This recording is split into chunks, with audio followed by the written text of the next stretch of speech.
12 August 2025 रोजी महाराष्ट्र आणि गोवा बार काउन्सिलने एक निर्णय घेतला आणि मी गैरवर्तणूक केली असा ठपका लावून त्यांनी माझी सनद 3 महिन्यासाठी निलंबित करण्याचा निर्णय जाहीर केला होता.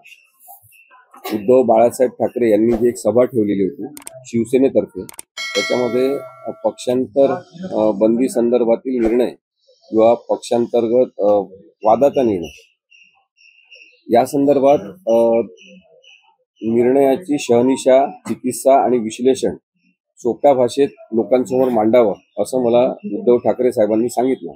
आणि वरळी डोम इथे मुंबईला जी सभा मोठी झाली त्याच्यामध्ये मी सर्वोच्च न्यायालयाचा पक्ष आणि सत्ता संघर्षासंदर्भातला निर्णय, त्यानंतर विधानसभा अध्यक्ष तेव्हाचे राहुल नार्वेकर यांनी दिलेला निर्णय, त्याच्यामधले चुकीचे संदर्भ जे त्यांनी घेतले होते, असंविधानिक स्वरूपाचा निर्णय घेतला होता, घटनाबाह्यता त्याच्यामध्ये होती, ती सर्व विश्लेषणात्मक पद्धतीने मी मांडली होती. त्याच्यामध्ये 3-4 गोष्टी ज्या होत्या त्याच्यामध्ये मी राज्यपाल भगतसिंग कोश्यारी हे जेव्हा भाषण करताना त्यावेळेस ते काही त्या पदावर नव्हते, राज्यपाल पदावर, त्यांना मी भाषणाच्या ओघामध्ये फालतू व्यक्ती आहे पण ते संविधानिक पदावर बसल्यात अशा स्वरूपाचा काहीतरी उल्लेख केलेला होता. आणि सर्वोच्च न्यायालय असेल, उच्च न्यायालय असेल किंवा न्यायव्यवस्थेमध्ये सगळीकडे भ्रष्टाचार आहे हे आपल्याला मान्य करायला पाहिजे, तरच आपण न्यायव्यवस्था चांगली करू शकतो अशा आशयाचं मी बोललो होतो.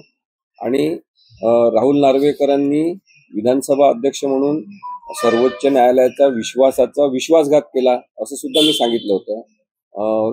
त्या भाषणाचे संदर्भ देऊन राजेश दाभोळकर नावाचे भाजपचे कार्यकर्ते यांनी बार काउन्सिल ऑफ इंडियाकडे महाराष्ट्र आणि गोवा बार काउन्सिलकडे तक्रार केली होती.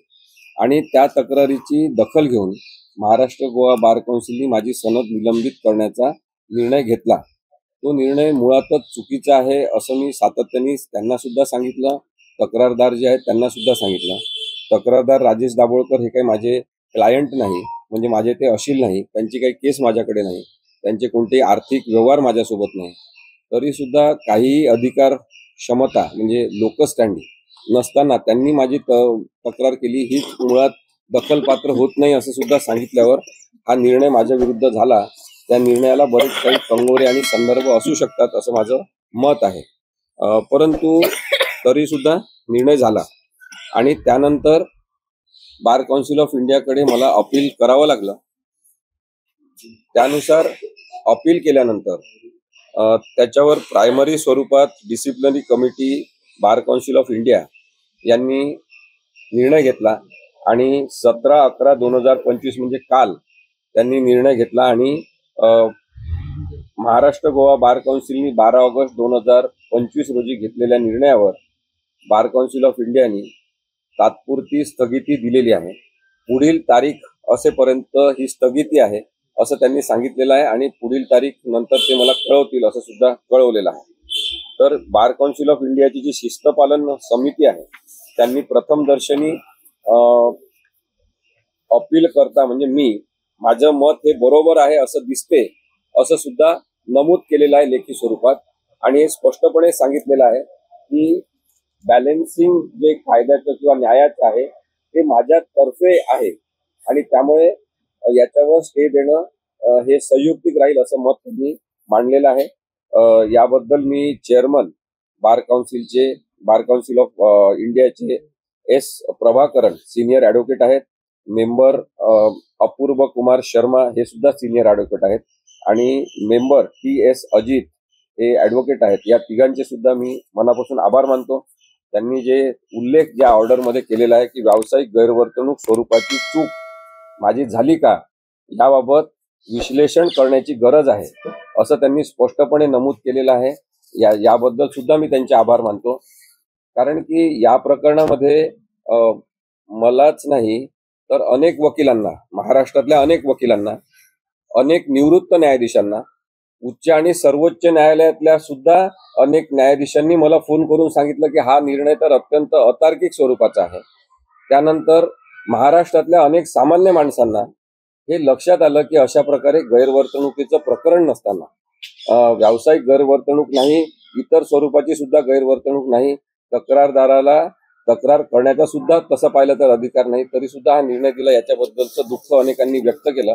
परंतु हे मान्य करायला पाहिजे की महाराष्ट्र आणि गोवा बार कौन्सिलला गैरवर्तणुकी संदर्भात दखल घेण्याचे अधिकार आहे. त्यांनी त्यांच्या अधिकाराचा वापर करून माझी सनद 3 महिन्यासाठी निलंबित केली. परंतु त्यात न्यायिकता आहे का एवढाच प्रश्न आहे. आणि आज बार कौन्सिल ऑफ इंडियानी तात्पुरत्या स्वरूपात का होण्यास स्थगिती देऊन हे एक प्रकारे मान्य केलेलं आहे की या निर्णयाचं म्हणजे महाराष्ट्र आणि गोवा बार कौन्सिलच्या 3 सदस्यांनी दिलेल्या निर्णयाचं विश्लेषण होण्याची गरज आहे, शहनिशा होण्याची गरज आहे. त्यातून न्याय मला मिळेल अशी अपेक्षा मी व्यक्त करतो. सर, तुम्ही म्हणलात तुम्ही तात्पुरती स्थगिती दिलेली आहे, अर्थात त्या डिसिजनला स्थगिती दिल्यानंतर तुम्ही पुन्हा एकदा कोर्टासमोर प्रॅक्टिस करू शकता का, याला परवानगी म्हणायचं का काय, म्हणजे कसं असतं? ज्या अर्थी त्यांनी स्थगिती दिलेली आहे त्याचा अर्थ हाच आहे की मी वकिली करू शकतो. उद्या मुंबई उच्च न्यायालयामध्ये अपंगत्वासह जगणाऱ्या काही लोकांची फसवणूक म्हणजे साधारणतः 1500 लोक असतील, 1500 महाराष्ट्रातल्या विविध लोकांची जी फसवणूक झाली आहे त्याबद्दलची जनहित याचिका आहे आणि त्याच्यामध्ये मी स्वतः युक्तिवाद करणार आहे. मी उद्यापासूनच न्यायालयामध्ये माझं काम सुरू करतो. म्हणजे आता ती तात्पुरती पुढची तारीख आहे, पण पुढची तारीख असेपर्यंत पुढची तारीख अजून दिलेली नाही. कदाचित आता ज्या क्रिसमसच्या वगैरे सुट्ट्या असल्यामुळे कदाचित त्यांनी तारीख दिली नाही. त्यानंतर समिती जेव्हा गठीत होईल पुन्हा आणि बसतील तेव्हा जी तारीख मला देतील तेव्हा मी माझी बाजू बार कौन्सिल ऑफ इंडियाकडे मांडीन. त्यांनी या संदर्भात नोटीस जाऊ शकता, कारण आपण त्यांनी काय म्हटलेलं आहे बार कौन्सिल ऑफ इंडियानी की I am sending here with a certified copy of interim stay order dated 17/11/2025 passed by the disciplinary committee Bar Council of India in the above matter. For your information and compliance, the above cited order is stayed till next date of hearing. त्यामुळे ते त्यांनी stay केलेला आहे. पुढे त्यांनी जे order मध्ये म्हटलं ते पण वाचून दाखवतो आपल्याला. As per the directions of the chairman bar council of India, the matter was placed before the disciplinary committee today with respect to DC appeal number 112/2025 along with stay application filed against the impugned order dated 12/8/2025. The committee, after perusal of the record, prima facie that there is a prima facie case made out and balance of convenience lies in favor of the appellant herein. Some of the documents filed before the State Bar Council by the appellant herein, whether the professional misconduct attract or not, has to be examined properly by the committee.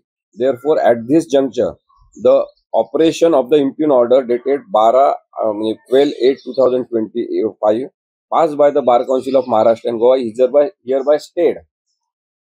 Issue notices to both the parties. In the meantime, the interim order as prayed for in the stay application on application number 72/2025 is granted. त्यामुळे याचा अर्थ त्यांनी महाराष्ट्र गोवा बार काउन्सिलनी 12 August 2025 रोजी जी order दिलेली आहे माझी सनद निलंबित करण्याची, त्याच्यावर स्थगिती देण्यात आलेली आहे आणि मी त्वरित न्यायालयामध्ये उपस्थित राहून वकील म्हणून युक्तिवाद करू शकतो. ते अधिकार मला परत मिळालेले आहे. पुढची सुनावणी होईपर्यंत असं त्यांनी म्हटलेलं असेल तरी सुद्धा मी तात्पुरत्या सुनावणीला पुन्हा विनंती करून ती फायनल ऑर्डर पर्यंत स्थगिती द्या अशी विनंती करण्याचा मला हक्क आहे. सर, हे सगळं राजकीय हेतूने प्रेरित आहे असं वाटतं का? कोणीतरी करायला लावलं आहे? फोटो सुद्धा सोशल मीडियावर काही भाजपचे नेते असतील किंवा काही व्हायरल झाले. मला शेवटपर्यंत काही माहिती नव्हतं. मी चौकशी सुद्धा केली नाही किंवा तो माणूस कोण आहे. परंतु नंतर मला माहिती झालं की तो भाजपचा कार्यकर्ता व्यक्ती आहे.